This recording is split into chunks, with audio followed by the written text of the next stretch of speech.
Hey guys, here welcome back. So in today's tutorial I'm going to show you how to find comments on a particular post on your Twitter account. So let's get started. Now what you need to do is open your Twitter account.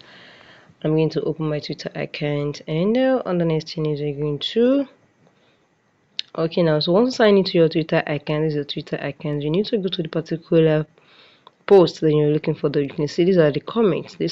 How do you now find the comment? What you need to do is click on the post. Once you click on the post, just scroll down and you're going to find all the comments on the post. And you want to comment too, you just click it and you'll be able to comment too. Very simple. So and if you're looking for some hidden comment that is not shown on this video, just click on the three dots and the hidden comment is going to show. But currently there's no any hidden comment here, so you don't see anything. So guys, if you found this video helpful, smack the like button, share, comment and subscribe. See you guys in the next video.